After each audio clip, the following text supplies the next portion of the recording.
You are listening to a Pleasure Podcast.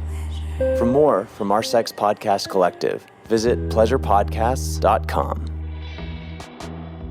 Welcome to American Sex, the award-winning podcast dedicated to challenging those puritanical, backward-ass ideals that we have in the U.S. I'm Sunny Megatron, and my co-host is Ken Melvoin Berg. We're sexuality educators, pleasure advocates, and ridiculous, sadistic kinksters. We're also non-monogamously married to each other. So strap in or strap one on. In this house, your pleasure is power. Your kink is customizable. And your subversive perversions are revolutionary. Welcome, my friends, to episode 212 of American Sex. I'm your host, Sunny Megatron, clinical sexologist, kink educator, and host of Showtime Sex with Sunny Megatron. And this week's topic is fluid relationships and alternatives to the binaries of monogamy versus polyamory. And our guest is sex-positive therapist Kate Loree. Now, this is a crossover episode with Open Deeply, which happens to be my other podcast. And on Open Deeply, we talked about all sorts of sex-positive, alt-sex, and alt-relationship topics. And a big one is consensual non-monogamy and polyamory, since my co-host Kate Loree's specialty as a psychotherapist is those topics. Now, if you've ever felt dissatisfied with the two prominent relationship choices, polyamory or monogamy, then you're not alone. We don't hear much about the many other options that lie between those two opposite ends of the spectrum, nor do we hear a lot about how to customize your consensually non-monogamous relationships and how to ebb and flow when what's right for you or what's right for your partner changes over time and with circumstances. So some of what we touch on in this conversation: the significance of intention and customizable relationships, anxiety and jealousy, parenthood and fluid relationships, honesty and relationship dynamics, mindfulness and communication, couples privilege, fluid relationships versus relationship anarchy, and a lot more. But before we get there, you know what we gotta do? We have to wash the balls. That's our ball washing noise, which is housekeeping here on American Sex. In other words, this is when I briefly tell you about need to know things, or just, cool to know things, or just things. This time is things. I'm going to start with the check-in. So how y'all doing? The world is a little bit rough right now, and that is an understatement. That's putting it way lightly. I'm with you. If you're like, everything's fine as you're sitting in a dumpster that's on fire, I'm next to you. Look to your left. Now, as you know, myself and Ken and our family are in the midst of the biggest move of our lives, the biggest decision of our lives. And if you're not caught up on recent episodes, we're moving to Portugal, but it's like a whole thing. But on top of it, everything that's happening right now, that trash fire that we're sitting in, is a lot. First, so those of you who are connected to the BDSM community, we got some sad news. You might be familiar with Jackie Harris, aka Bebe Blue Eyes. Now, she's on the board of the NCSF, that's a National Coalition for Sexual Freedom, for many, many years. Even a guest on American Sex, episode 185. If you've attended BDSM conventions, especially those in the Midwest, there is a very good chance that you saw and visited with and laughed with Bebe at the NCSF table, which is where Ken and I met her years ago. Well, sadly, Jackie passed away unexpectedly earlier this month, which is October of 2023. And that was a real blow to a lot of people. So if you're someone who is connected to our beloved, wonderful Bebe Blue Eyes, our heart is broken right along with you. And we are sending our condolences and our sympathies. And everyone else, please light a candle, send some vibes, some prayers, whatever it is you do to send those well wishes and to pay your respects, please do so. I also know that in lieu of flowers, the NCSF was accepting donations in Jackie's name, which is an organization she gave herself to every second for years. And I know that those donations are always welcome to that organization as well. So that's one thing that's going on. But, in the bigger world, we're watching also a genocide unfold in the Middle East. And the absolute shit show of polarization and internet bickering and all sorts of stuff that is a ripple effect from this. And a lot of this is hitting pretty close to home for me and quite a few of my loved ones. So I haven't been as vocal as I usually am on social media about this. I have been retelling quite a bit of information, mainly on TikTok. There's really good information on TikTok, and that's really about all I can muster right now. And, also since my personal life, my personal persona is my professional persona, I don't draw any distinction or play a role or anything. I have my friends and my business people and my followers, they're all in one big pot together. So I don't want to subject my people who really do have real skin in this very real game to a bunch of devil's advocate internet bickering over things that for them are very immediate, very real, very life or death for a lot of those folks. I do want to say a few things though. Reminders, I guess, if you will. I want to remind folks that you can speak out against what the Israeli government is doing without being anti-Semitic. Not all Jews are Zionists. Not all people who live in Israel or all Jewish people are Zionists. And also those who are Israelis who are normally pretty vocal about their stance on, being anti-occupation or anti-Zionist and pro-Palestinian, it was already dangerous for them to go out to protests and to speak publicly against their government before. So now it's really dangerous for them to talk openly about it now. So we're not hearing a lot of those voices. But I want to remind folks that this isn't sports teams, if you're pro-Palestinian, that doesn't mean you can't also be horrified over the death and violence that's happening to any and all people who are victims of their government and, structural systems, etc. And on the flip side, if you are someone who is pro-Palestinian or you are discussing things with someone who is pro-Palestine, that doesn't necessarily mean they're pro-Hamas. There's a lot of cases of two things can be true at once in this situation. And I also want to give a reminder to folks, and this is just based on a lot of the talk that I'm seeing, etc. I want to remind you that Judaism is an ethno-religion, meaning some ethnically Jewish people are of other religions or of none at all, and vice versa. Also, no matter if we're talking about ethnicity or religion or both, not all Jews are white. For instance, there are Black Jews, many of which see all the things that people are saying and all the misinformation and the assumptions and the polarization and the anti-Semitism and the pro-genocide of brown people, right? It's a lot. And they hear people talking in line at Starbucks. They hear comments all over the place. And it's really, really hard for lots of folks.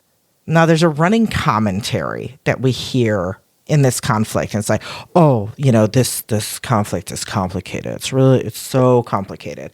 And in a lot of ways that can stem from propaganda, right?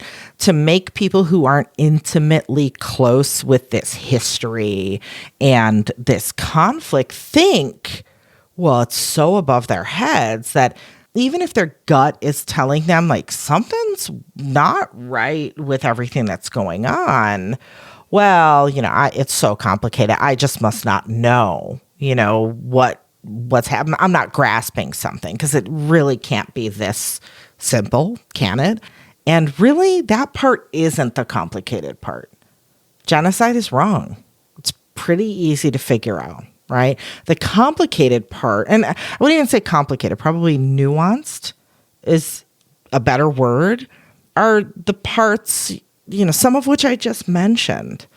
That's what's being glossed over. And that's what I keep seeing in it. I keep seeing it cause huge swaths of people to oversimplify everything and treat everything as, very black and white and binary. And well, if one side's right, the other side's wrong. And they must be decimated and fuck these people, hence the anti-Semitism, etc. And that does nobody any good. This is a big issue. And I am exhausted for many, many, many reasons about this and lots of other things. Hence, I am not the most eloquent about this stuff, either right now or online, which is why I haven't been making a lot of my own content about this. But when I do come across stuff, like I said, especially on TikTok, I repost it. So watch some of those things if you want to learn more. And for those of you going like, Jesus, this politics, this is a sex podcast. What the hell? Why are we talking about this? You haven't been listening to this podcast very long then, have you? Here the personal is very much political. Systemic oppression, exploitation, imperialism, racism, nationalism, fascism, and every other ism that you can think of are directly tied to our sense of identity, our relationships, our community, our happiness, our joy, our shame, and our sexuality too. And if you know all that, right, but you're still like, but I don't like your stance on this issue. I don't like that you're saying that there's a Palestinian genocide unfolding right before our very eyes on social media and on TV. Or you don't like my reminder that Judaism and Zionism are two different things, and our failure to not keep that at top of mind and us forgetting that nuance is essentially boils down to us speaking out against one form of ethnic cleansing by way of swapping it out for another. And that's not okay either. So if you feel all that, that's fine. Then maybe this isn't the podcast for you, right? And I'm not the sexologist for you. I'm not the educator for you. And that is perfectly okay. Now, over the summer, we got an Apple review, and I'll read it to you. The headline says, "Stay on topic and out of politics." And the text says, "Some good info, possibly, but they can't keep their political opinions out of the conversation." So I guess right now, this is my opportunity to reply to that glowing 1-star review. And no, I'm not going to do that. Thank you very much. That's not what American Sex Podcast is all about. And it's not what we do here. And that's okay, because we are just one of hundreds, probably thousands of podcasts about sex, relationships, society, culture, and all of us are free to choose what kind of media we want to consume, right? I mean, unless it's a banned book, but they haven't really gotten to podcasts yet. So for podcasts, you're good. Like, listen to whatever you want. And I wish you luck in finding a podcast that suits you better than this one. And that's that on all of that. So in other news, I should probably quickly tell you about the other things I usually do here. And I'm going to make it real quick because I don't have it in me right now, So visit the links in the show notes, get some free resources there and on-demand classes, visit our sponsors, etc. If you appreciate my work or this podcast, please give us a review. No matter what it is, if it's a 1-star review, cool. If it's a five or 4, how many ever start? The most stars, better. But I'm not going to tell you what to do. You're the boss of you. And so, let's shake that all out. There's lots of stuff. Oh my God. Right now, we're going to go from one set of really mind-bending nuances to another that's more on topic for this podcast. Here is Kate Loree and me talking all about non-monogamy and fluid relationships. Oh, look, I'm distracted. Here is the clean bowl noise. These bowls are clean. Let's get to the conversation.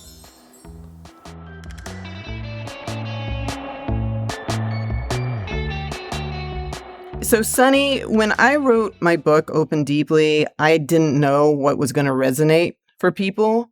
But for a lot of folks, it was the following quote about fluid relationships. Here goes. Today, I no longer identify as non-monogamous, but rather fluid. You might run into other definitions of fluid, but here's mine. A relationship or person that may shift from monogamy to non-monogamy, depending on what suits all partners involved and their changing life circumstances. A fluid relationship is not trapped within the confines of non-monogamy. Instead, a fluid relationship inherently has the full range of freedom to shift across the continuum, from extreme monogamy on one end of the spectrum and then to extreme non-monogamy on the other end as life changes. Such relationships have the greatest ability to adapt to emotions and needs, and thus the highest ability to survive over time. I think many couples that define themselves as non-monogamous, polyamorous, or swingers are actually often in fluid relationships. The term non-monogamy was born as a result of a pendulum swing away from monogamy. I believe we've grown past such reactionary binary terms. When we dig our heels in and proclaim to be rigidly monogamous or non-monogamous out of fear of the challenges that a more flexible stance might bring, we are in danger of misattuning with what is truly ideal for us in any given moment. So that's the paragraph that a lot of people have something to say to me about, there's a lot of people that are like, wow, that never occurred to me. That for a lot of people, it's a relief. Yeah. Because so many people want to do non-monogamy right. And so a lot of times they start listening to the dogma. Yep. Yep. Yeah. And then they feel trapped in this little box of what it can be and who they should be.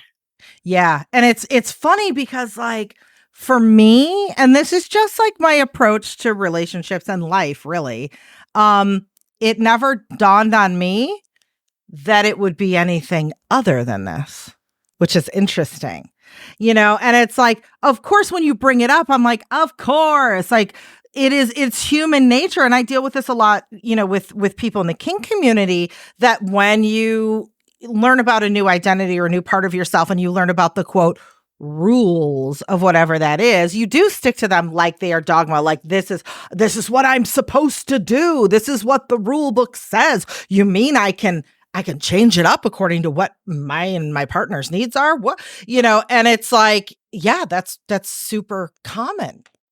Yeah. But especially when people are new, they get so rigid. I haven't done any public speaking lately. That's not true. I did in Costa Rica.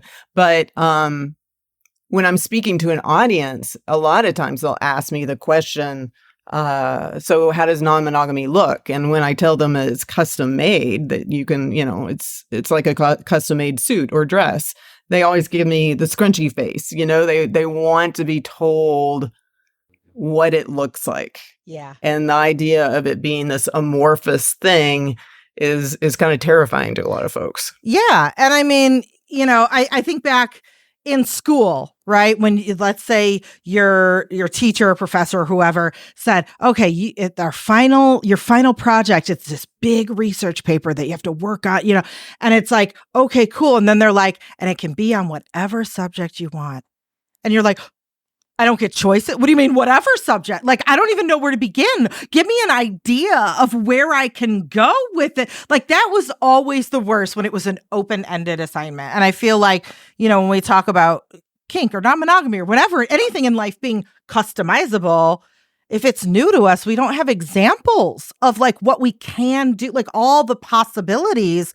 And I look, and we've brought this up so many times before on different podcasts about different subjects were really the same thing. We're all talking about the same thing. It's like when we're scared and we don't know and we're insecure, then that like rigidity. Well, I don't know why I can't say that word, but that's when that becomes like our comfort. Like, okay, I have something to anchor to. I know what the rules are, even if the rules are kind of rigid and constricting and maybe not the best and the healthiest for everyone involved. At least there's someone told me what the assignment was. Yeah. Well, yeah. And that brings up a question, in terms of like, I don't really feel like that when you say fluid versus rigid, that is inherently saying one is better than the other. I think, there's fluid relationships that are toxic and fluid relationships that are healthy. There's rigid relationships that are healthy and rigid relationships that are toxic, and it's just like, okay, so that's an interesting thing to think about. Like, when would a more rigid relationship be the more healthy option, Yeah. Like, and it may be when you're new and you're scared and you're kind of like a little baby falling on your butt and falling on your face, or maybe you've decided to be, swingers and you like that structure. I don't know. What do you think? Do you feel like there's times when a rigid model is actually healthier? Absolutely. And I think that, again, I'm like likening everything back to kink, but all of this stuff is so similar. Yeah. I often say it's not exactly what specifically you're doing or not doing. It is the intention behind why and how you're doing it. So what's underneath these rigid rules? What's the motivation for them? If it's, I'm insecure and I need to control what you're doing because, I have this, I don't know, jealousy that I'm pretending I don't have, but I really do. And so I'm controlling you with these rigid rules versus these rigid rules right now make sense for the bigger picture or the greater good based on our specific circumstances right now or long term or whatever it is. So yeah, to me, it's not the what, it's the why.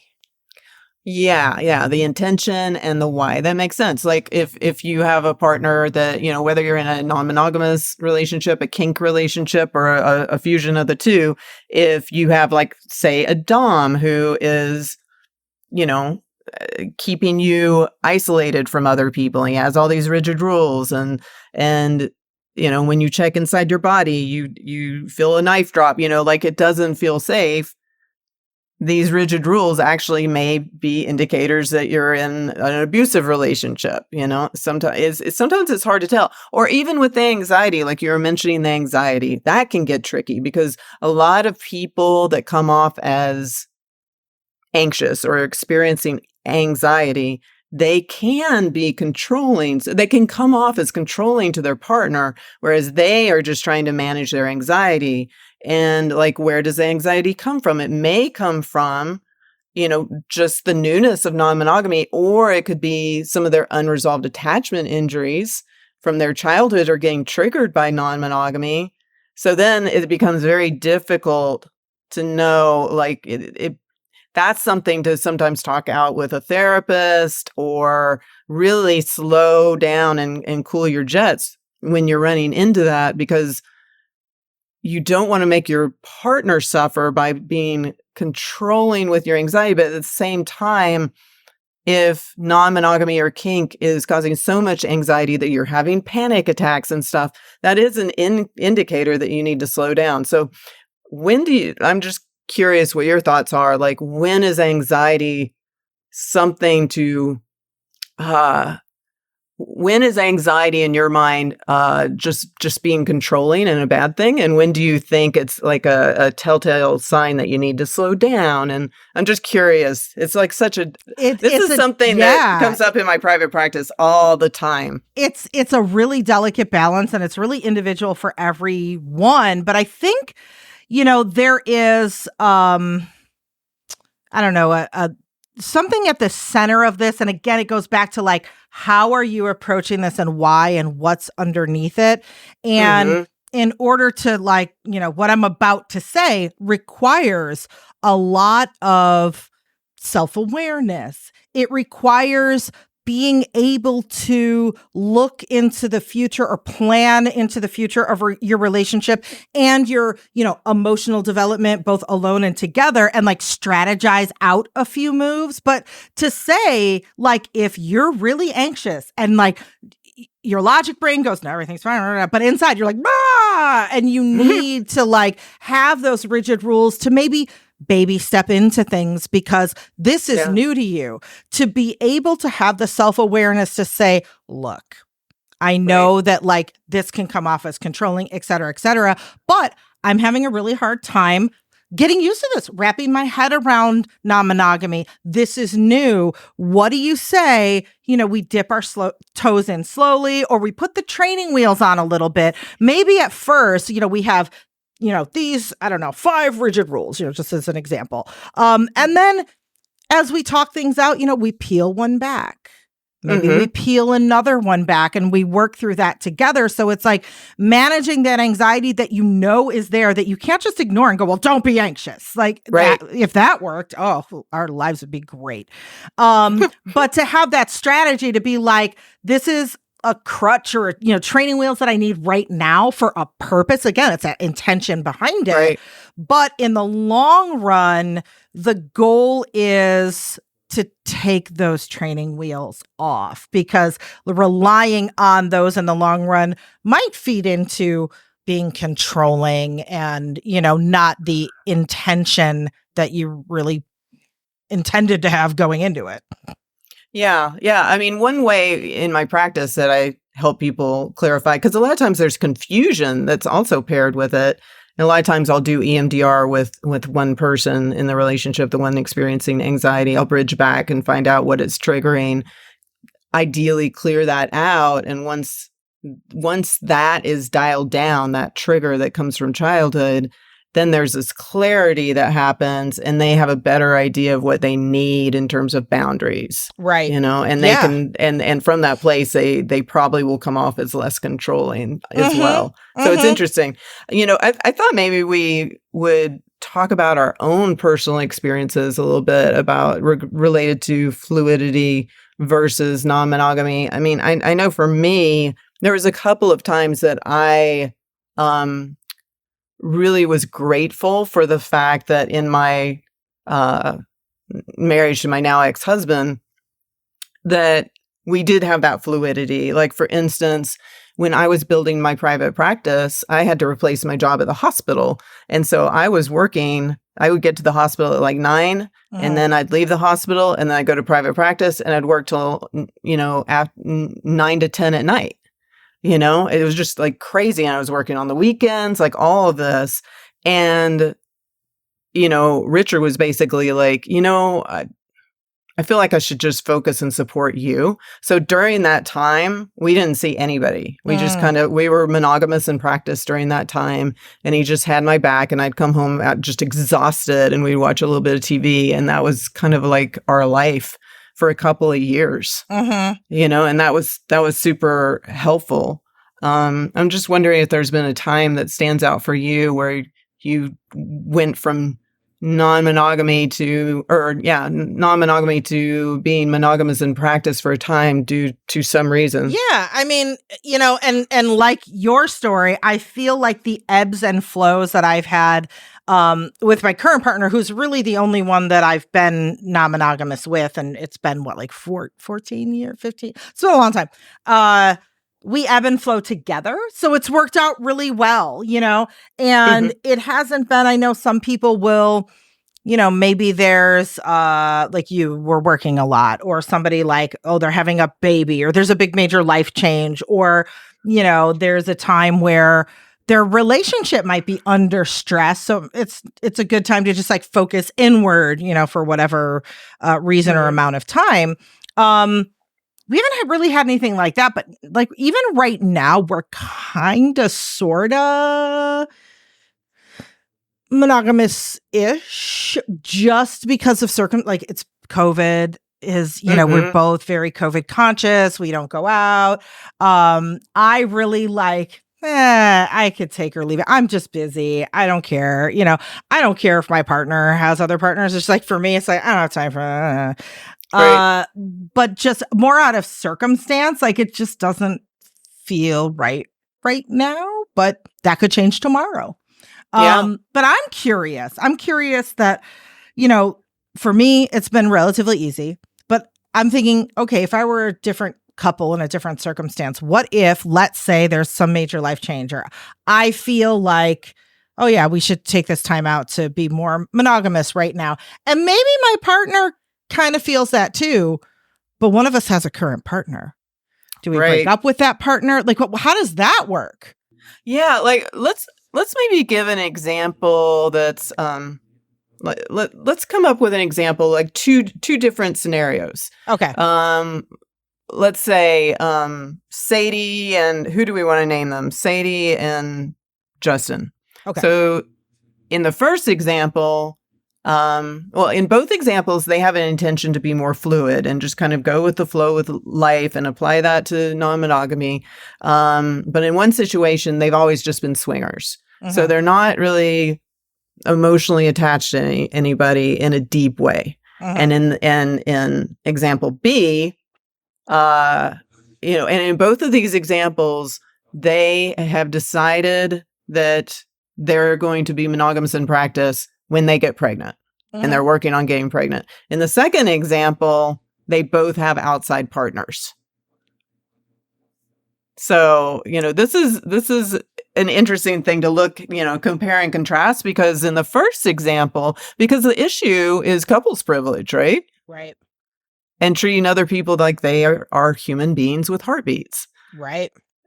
In the first example with the swingers, you can pretty much lock down and focus on being pregnant and having the baby, and maybe focusing on the baby a year out or what have you, and nobody's hurt, and there's no, you just stop going to orgies, like, and stop going to the swing club. Like, yeah. Right. Right. But in the second example, there's these other partners. And so maybe we can bat that around. Because, like, okay, so let's imagine that Sadie and Justin are aware of couples privilege, and so what if, from the get-go, when they meet these other partners, they say, we are full tilt poly, we have, we're looking to have deep connections with people, but just so you know, we are trying to get pregnant. We've made an agreement that we're going to lock things down and focus on the baby once we're pregnant. And then we might lock down everything for like a couple of years. And at that point, these other partners can either decide to stay or not. They can like make their own adjustments.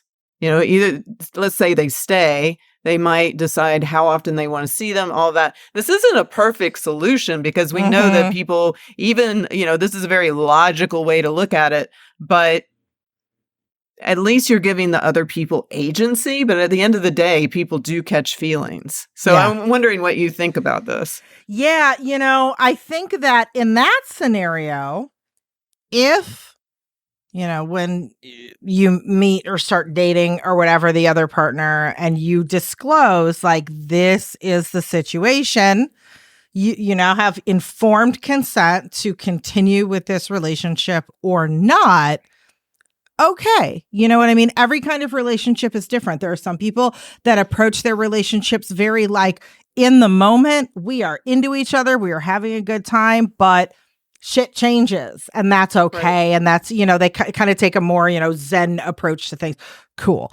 But this is a perfect example where people are playing, the strategy many moves out, knowing how they might feel a year from now, knowing exactly, how their non-monogamy journey might bring things up for them. And that's all fine and dandy, but that's usually, I don't think, that feels very like these people are so self-aware and they have an emotional crystal ball and they know exactly what's going to happen in the future. Like usually in practice, when these things happen, it's like, shit's weird and funky. I wonder why.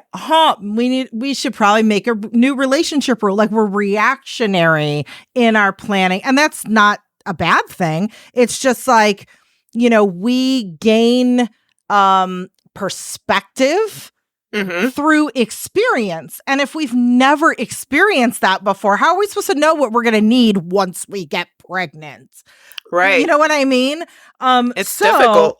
Yeah. So then I think about that situation where it's like, yeah, we've got other partners and sure, we're trying to get pregnant, but it never dawned on us that would affect our relationships until we're like, really into it and we're like, oh shit, okay, we need to make a relationship agreement. So now we have to go to our partners and be like, so guess what? And then that feels real shitty. And it's like, we could like, talk in theory about in a perfect situation, we would disclose this and talk about our feelings and tell that. And blah, blah. But how often does that happen? Like, is this just like fuck situations are going to happen? Like, is there a good way for people to handle this? So now it's almost sounding like a harm reduction model, It almost sounds like, like when you want to think about heroin versus methadone, like we're trying to create, like methadone isn't great, but it's better than heroin, right? It's like, so letting these other partners know in advance, does require a lot of emotional intelligence even to get to that place. Right. But then, it's better. Yeah. And then maybe, and this is where it gets difficult and tricky is, of course, this couple who is getting pregnant or got pregnant or whatever, they have this connection. They're nesting partners. They're making other humans together. Even if in their non-monogamy, they're trying as hard as they can to not be hierarchical. There are certain life circumstances that like thrust that hierarchy back at us, like being a parent, having like the needs of your kids. Again, in a perfect world, no, but in reality, yeah. So, yeah, I don't know. And maybe it's that, okay, husband and wife talk about it. They think, okay, probably the best decision is for us to just be monogamous for a couple of years.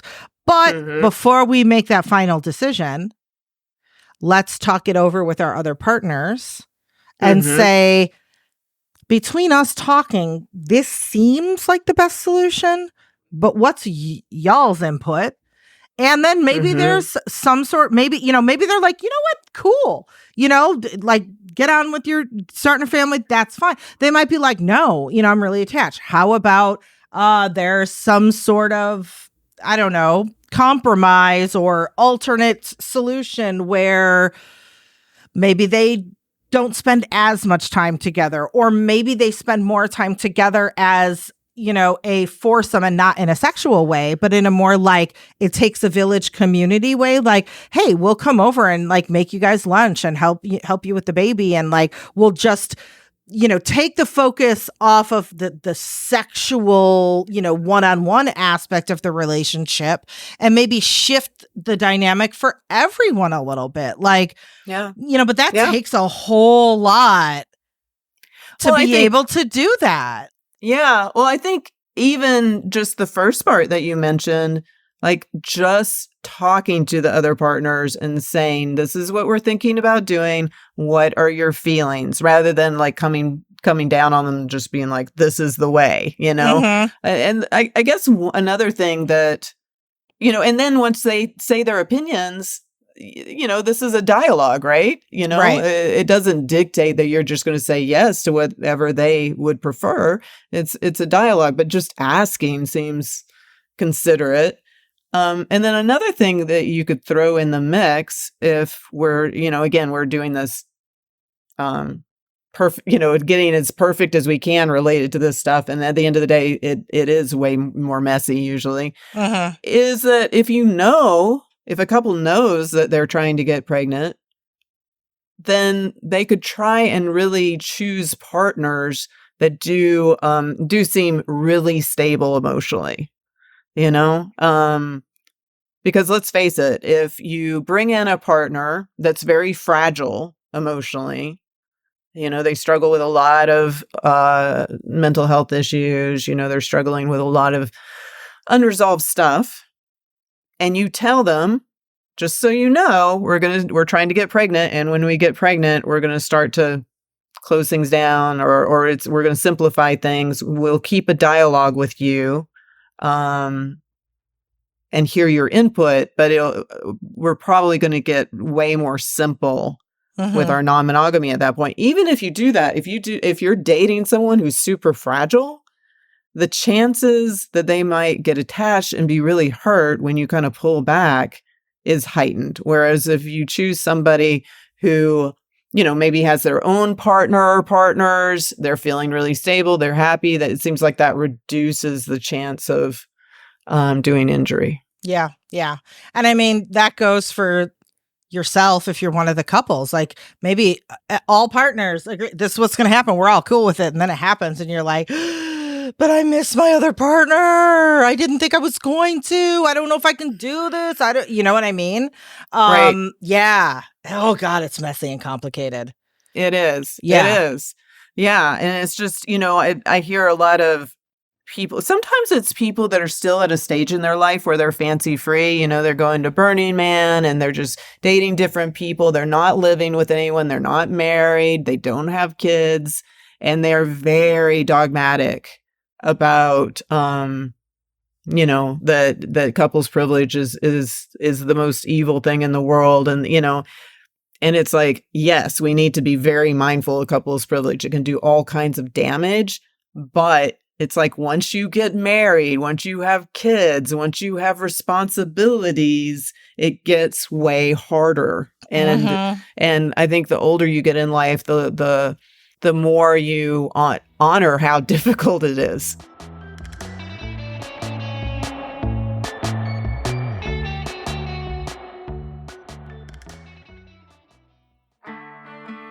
This episode is brought to you by Manscaped. The brand that took you or your special someone's balls to space is now launching them into the ultrasphere. Introducing Manscaped's Lawnmower 5.0 Ultra. Yep, 5.0. It's high tech for those low places. And speaking of low, you can get the brand new Lawnmower 5.0 Ultra and more by going to manscaped.com for 20% off plus free shipping if you use the code SUNNY.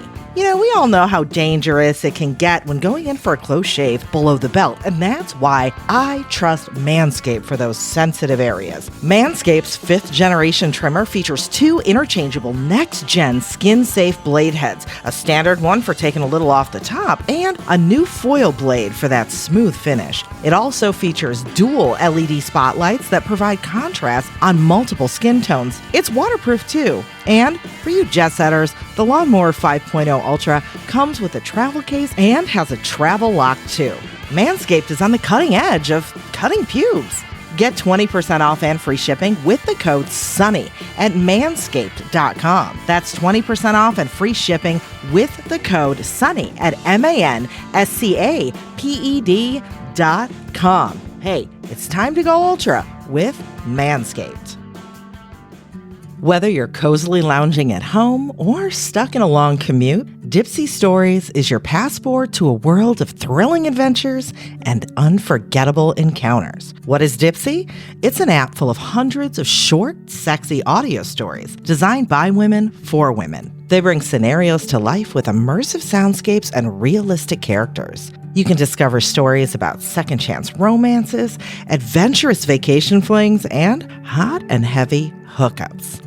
DIPSE has stories for both straight and queer listeners, plus over 50% of their stories are voice acted by people of color. And now you can listen to spicy audios by your favorite TikTok creators. They're attentive to your every need and prioritize your every pleasure.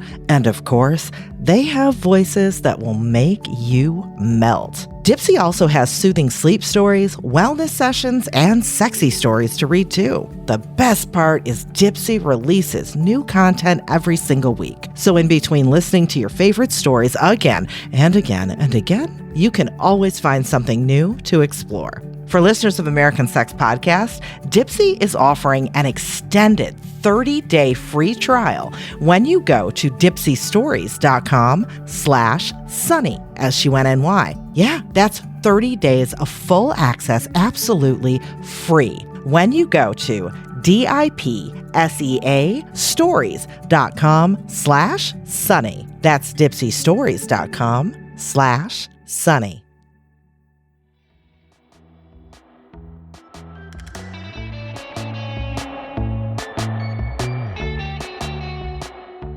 It's like once you get married, once you have kids, once you have responsibilities, it gets way harder. And I think the older you get in life, the more you honor how difficult it is. Right.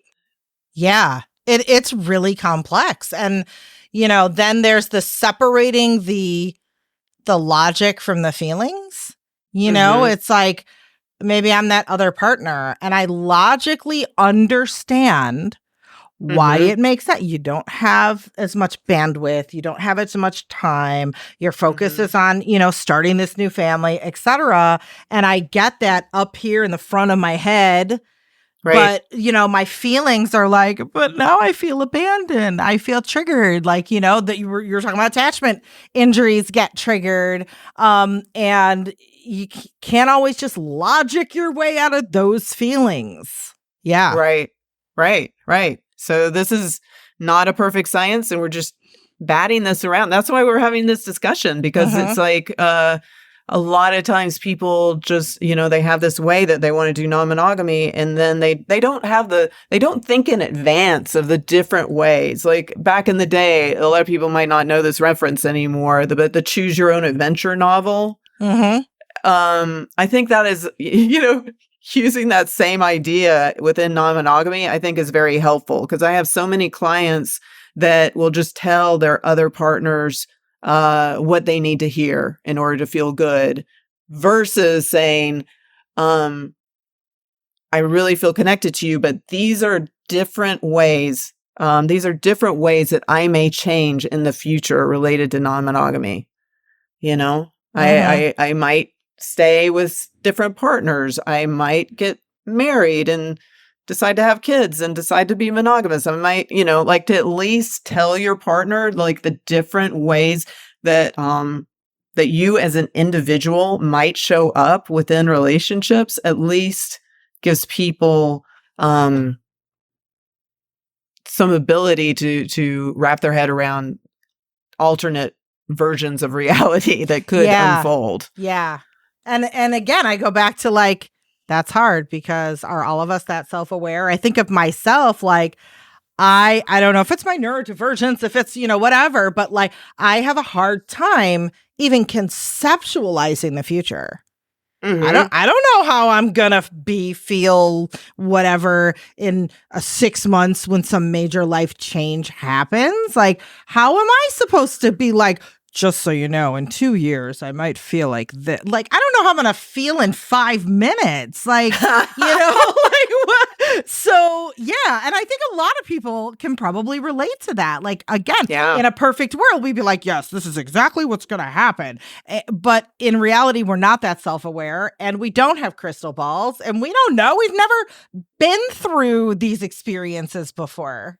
This is all true. It's all true. I mean, I think all we can do is bat all this stuff around, because a lot of times what as I said, what I see people doing is giving their partner the impression, like if they have a partner and maybe they've even said, look, I love dating you, but you're not the person that I'm going to end up marrying, and they do want to get married at some point in their life. Maybe they've even said that, but a lot of times they've given that person the impression that they will always be with them as long as the connection is there. And then they meet that person that they do want to marry, and then boom, they just shut everything down, and that happens all the time, whereas if you at least say to the person, look, I'm really into you, but I might end up being monogamous with the person that I fall in love with. I don't know. I think sometimes people can have enough hindsight to disclose these things. They talk to me about it as their therapist. The difference is not having they do have the hindsight, or not the hindsight. They do have the ability to imagine themselves in different scenarios. The reason they don't usually tell their partner is because they're trying to create as much harmony as possible. Right. They don't want to have the discord that comes with saying, look, one day we might not be together because I want to get married or I want to have kids. Yeah. This reminds me of, we had a conversation with Dedeker, and in our conversation, the concept of meta communicating was brought up.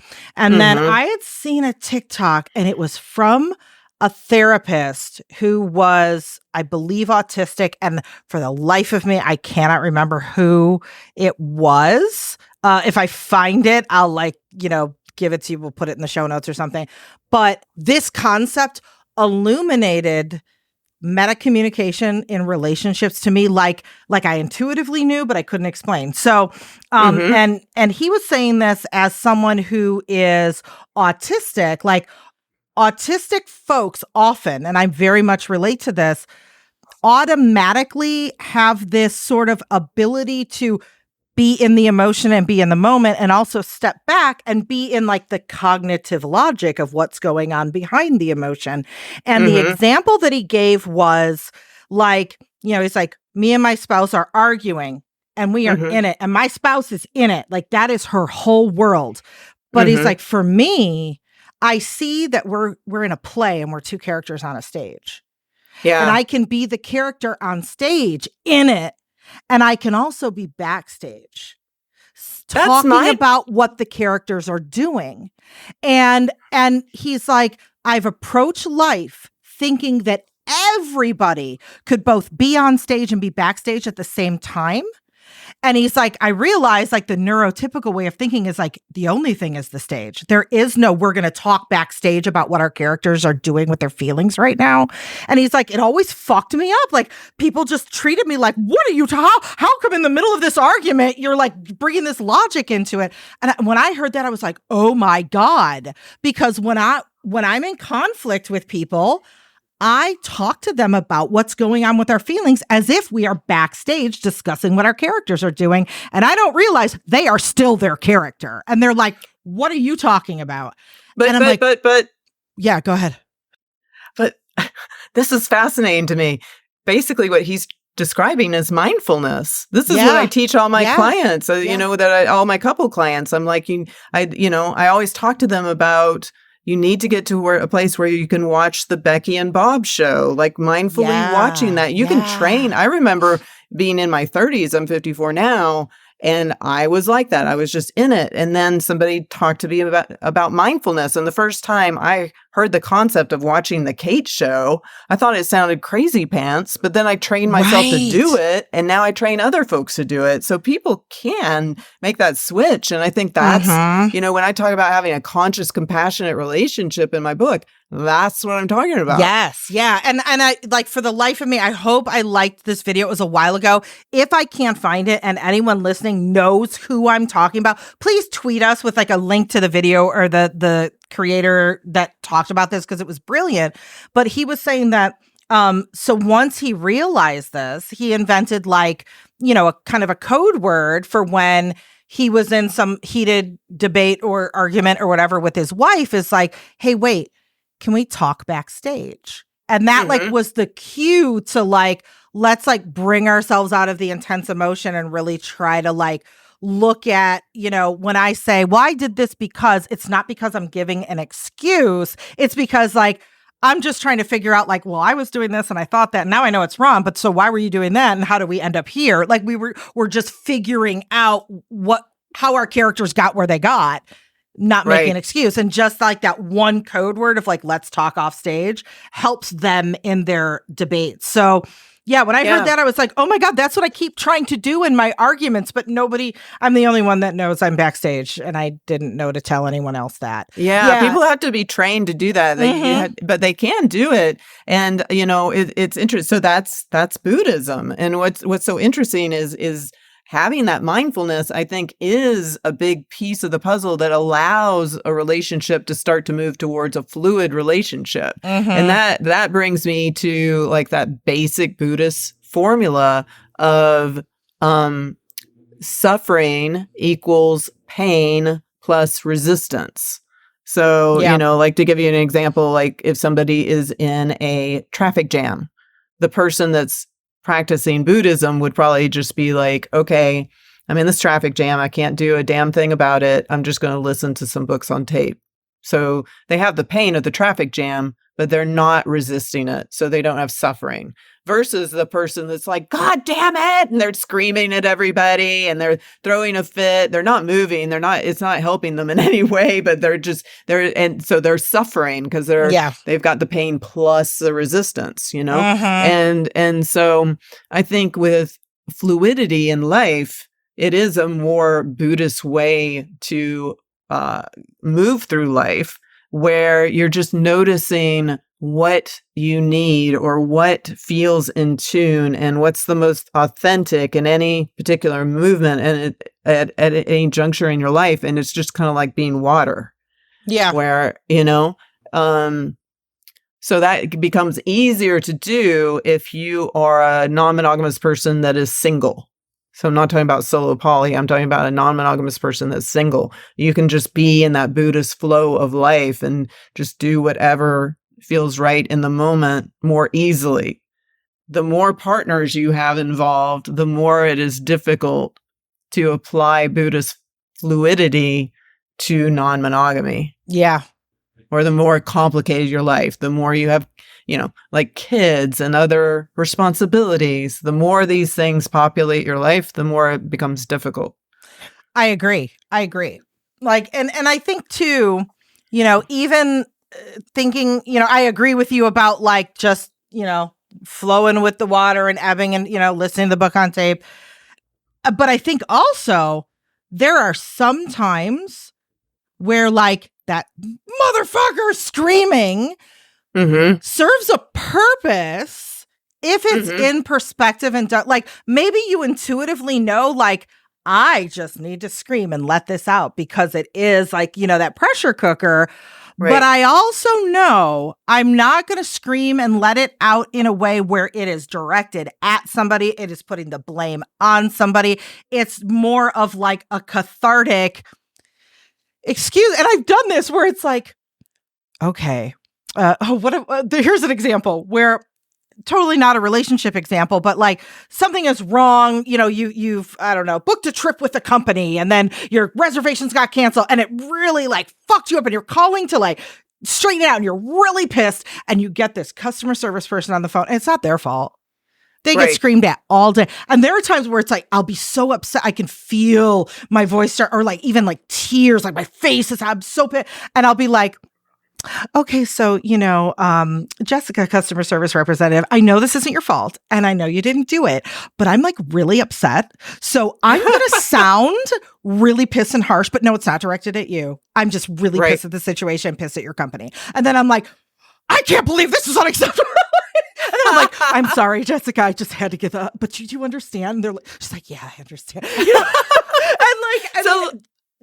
Just in itself, then she's not defensive. Like this lady is fucking yelling at me on the phone, So there are times we need to blow up, but we need to do it in perspective, I think. And not hurting somebody else. Yeah. So let's wrap this back into non-monogamy and look at this. Like, if you have an opportunity to just be in flow where you realize that you need to shift in some way in your life, like, and I'm looking at it in a grander sense of not just fluidity within non-monogamy, but just trying to be in flow in your life. Like maybe you did a psychedelic journey and all of a sudden you're like, I need to change my job and I need to move to another state, or whatever. And you just know that that's what you need to do.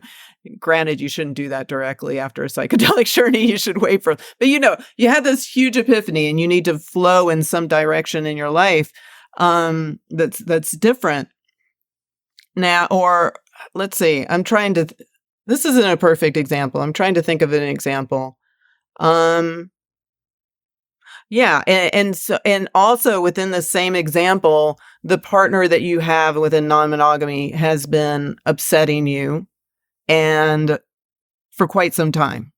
So at this point, you have this opportunity to change your career. You've been struggling in your relationship, your non-monogamous relationship for quite some time. So at this point, do you just go with the flow, like Bruce Lee, be like water? Or do you fight for your relationship? Do you, maybe tell your partner they're being a jerk and like, I think there's times where we want to fight and other times we want to be in flow. And again, I think it goes back to what you were saying earlier about this mindfulness. If you make your choices from a grounded place where you're getting in touch with your thoughts, your emotions, your body sensations from a grounded, centered place, and you're not reactionary. And then, when you're off by yourself and you get to that centered place, and in that centered place, you get felt knowing that you need to fight, and again, this doesn't always happen this way, but this is just ideal is to, when you notice that you're getting really pissed, to step away and to get centered in that way. And I think sometimes if we're able to do that, we still may fight, we still may come back and yell at our partner or what have you, but at least we're doing it from a conscious way, from a mindful way, where we're watching the Kate show or we're watching the Bob and Sarah show or whoever, and we make a choice between being in flow or fighting for what we have in our life. Does that make sense? I know I'm rambling a little bit. No, it absolutely does make sense because, and I don't know, I'm getting like a weird, like meta kind of paradox because in one way we're talking about, okay, we're being fluid and we're getting rid of that like rigidity and yada, yada, yada. And then when we talk about, but going with the flow and if we're always going with the flow in a way that's like very passive and isn't that being rigid? Right? I mean, right? There are lots of different ways we can individualize or customize going with the flow. Mm-hmm. And again, you could rename rigidity as boundaries. Yeah. I mean, sometimes rigidity is toxic. And then other times it's just self-care boundaries and creating the structure that we need in our life. Right. So all of this gets so complicated, It gets complicated. Not only that, I think it's not just hard to recognize the difference between the two on our own, that if we've had any past experiences, like formative experiences or even current experiences in relationships with someone who manipulated those points, that maybe we had boundaries that really we're being rigid because these are like legit healthy boundaries. And they're convincing us that we're just being rigid and those aren't really legit. So it's like, if we have that experience of being, I don't know, gaslit about the difference between those two things, of course we all don't know. Of course it's hard. Yeah. Right. Yeah. It's very interesting. So let's switch gears. One thing that I think is interesting to think about is fluid relationships versus relationship anarchy, because I feel like there's some similarities and there's some differences. And I was pondering this last night and I'm like, is relationship anarchy almost like a type of fluid relationship? I'm not sure. I look at them as one and the same. I consider myself, I don't really identify with lots of like I don't go like I'm polyamorous and I'm a relationship anarchist. Like I kind of have like a ugh with those labels for lots of different reasons. But if I were to put a label on it, I guess I am a relationship anarchist, and I look at that as being fluid. When I think about relationship anarchy, which very quick definition is like all relationships, like not one type of relationship over another, whether that's romantic against romantic or like parental child versus, relationship with your spouse versus a relationship with a best friend or whatever it is, takes priority over another simply based on the societal hierarchy of the importance of that relationship. Right. The time spent or devoted or whatever is just based on what it is, needs, whatever. Right. So to me, that is like fluidity, nail on the head, but also a lot of folks use the term relationship anarchy to kind of be asshole, like they kind of twist it, I've heard it described as like, really, it's more like relationship libertarianism, and it always makes me giggle. So I guess it's like, what definition of relationship anarchy are we working with? Yeah. Well, to me, when I think of the concept of a fluid relationship, it's to me, or at least for me, when I think about it for myself, it's more like an intention. And for me personally, it dovetails very much with kind of the spiritual flow that I have right now, where I'm trying to just like, meditate when I can, get in touch with, how should I put it? Be willing to shift my life in drastic ways, perhaps, if something materializes that feels like it's better in flow for me. I don't know. I don't know if that's confusing or not. But to me, relationship anarchy has all these nuts and bolts to it at this point. Like, don't you associate relationship anarchy with the relationship smorgasbord? Define a relationship smorgasbord. How are you meaning that? Okay. So for people who don't know, you can, am I saying that right? Relationship smorgasbord.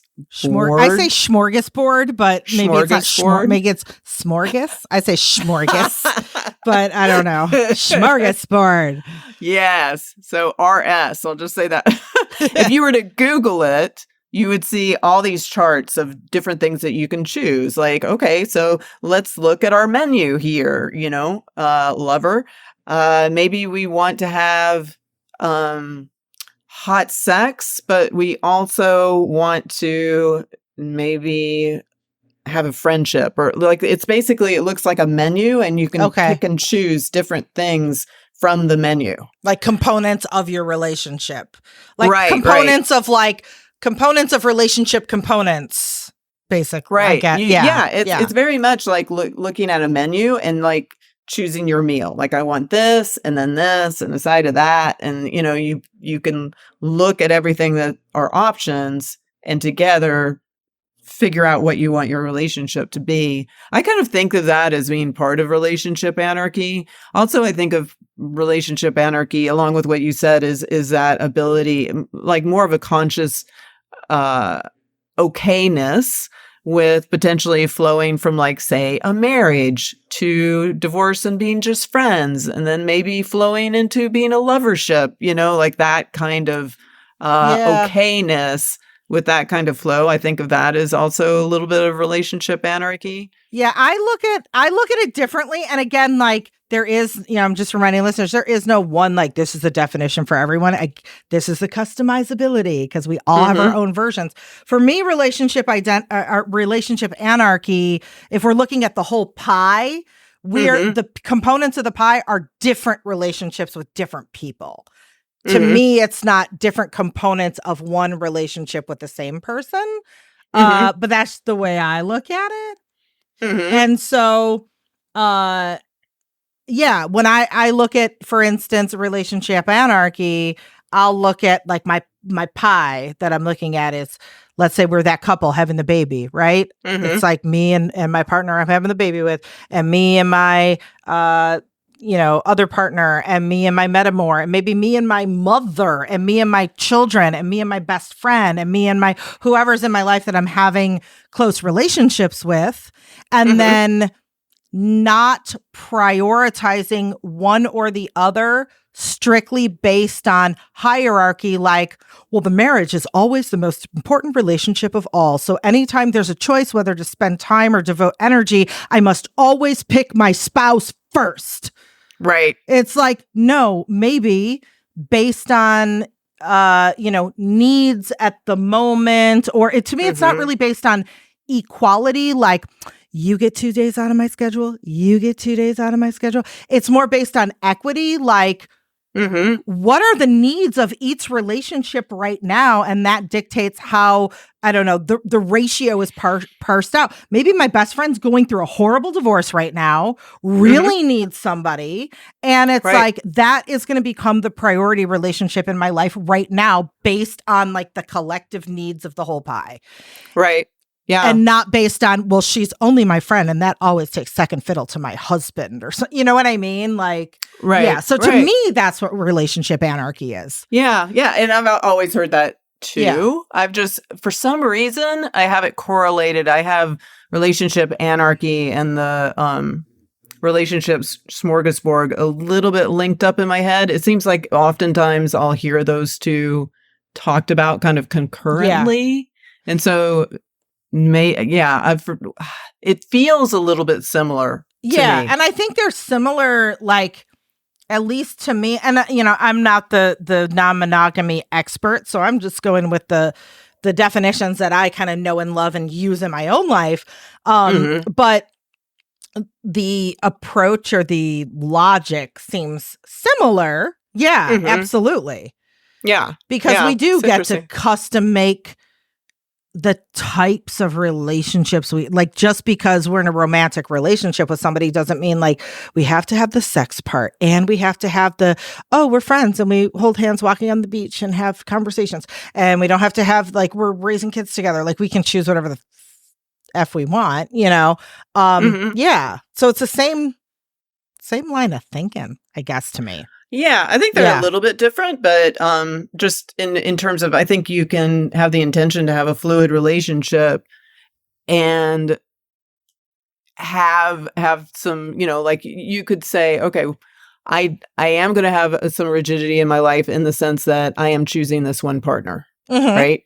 I'm choosing a nesting partner or a primary partner, but within that, we are going to be fluid, and we're going to, that's our intention, at least, right? Is to allow that flow between anywhere from non-monogamy to monogamy, whatever fits for us at any juncture, while we can currently think of any other partners involved as much as we can. Yeah. Whereas relationship anarchy, I think gets a lot more complex, and there's a lot more detail in terms of, all the little nuts and bolts of it. Yeah. I think of and like all the ways it can go wrong and and become relationship libertarianism. And it's just, yeah. Yeah. And for me, although I think of myself as an expert in non-monogamy, honestly, there's so many different things that are always coming down the pike. And I consider myself more of how should I say it?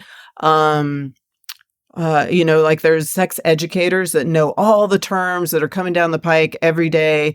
I'm more of that person that's organically going to meet with you as a therapist and help you sense into what you need. And, if you have any attachment injuries, I'm going to help you move through those so that you can heighten your ability to have the best non-monogamous relationship you can. But I'm not necessarily the person that's going to have every damn term memorized perfectly. Right. Because honestly, I think there's more things, things that are more important. But I feel like this has been a good discussion, and certainly we could bounce this around forever. Like if we were at a bar having drinks and there was a whole bunch of people there, people could throw into the ring all these different vignettes. Well, how would it work under this circumstance? And could it, we could talk about it all day long regarding when it's feasible and when it's not. But at the end of the day, I think it just reveals how challenging non-monogamy can be.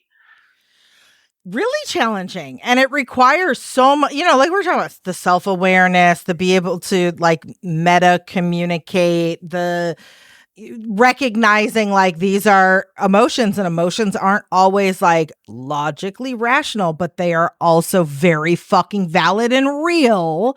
Right. Versus here is like the logic of the situation, from a more, I don't know, cognitive standpoint. Yeah. That's also hard. And once somebody, the theoretical somebody can get a handle on those things, it's a transferable skill.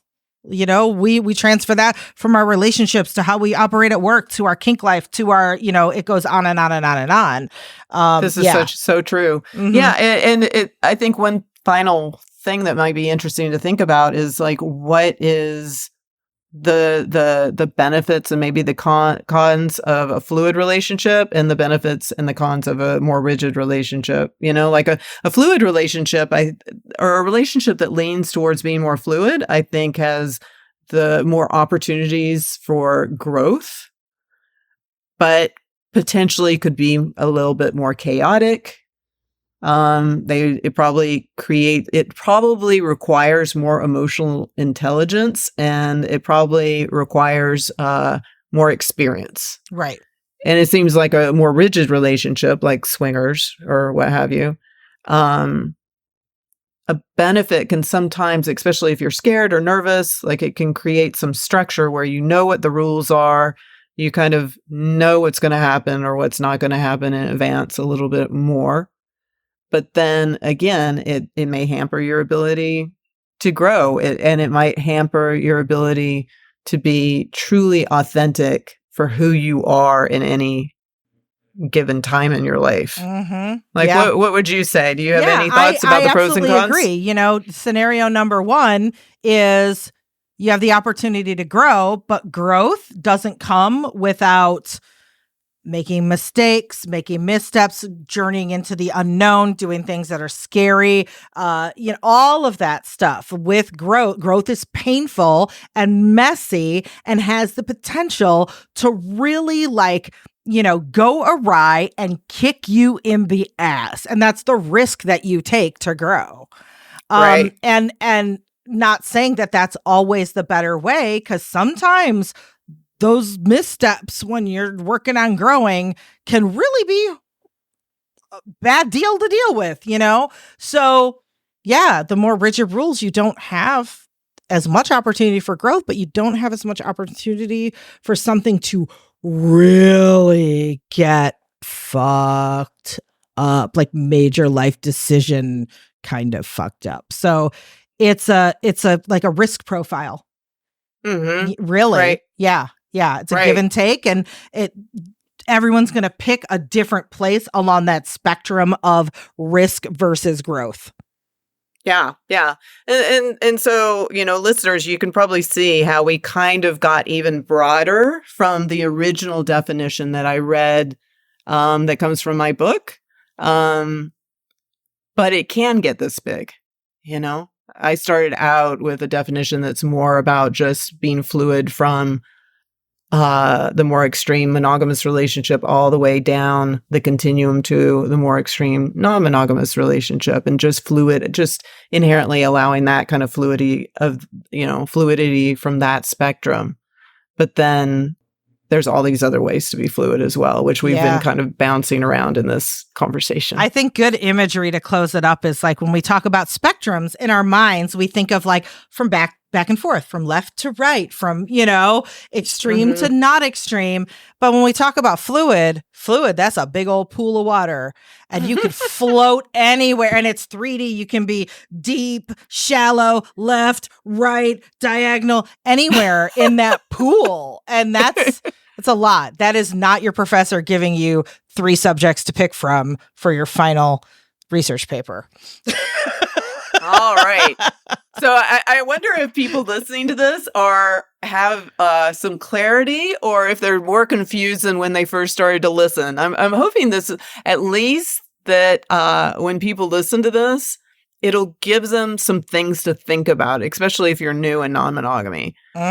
Give people some things to chew on, because how non-monogamy can show up in your life can really change over the course of a life. And a lot of it has to do with how, what your intention is related to rigidity or fluidity. Agree. Yay. So, all right. Ooh, that was a lot. There's a lot to chew on. Until next time, continue to chew and chew and chew and chew, and tweet us and hit us up on Instagram and let us know your thoughts. And thanks for listening to American Sex. What's that? You want more? Well, you can start by streaming our TV show on Showtime, Sex with Sunny Megatron.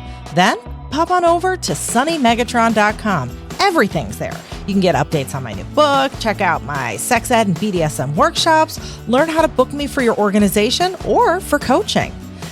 We also want to hang out with you too, right? So come join our Discord community or follow along on TikTok or Instagram, Twitter, all the social media. I'm Sunny Megatron everywhere. And you can catch Ken on Twitter or tune in to his weekly D&D games on Twitch.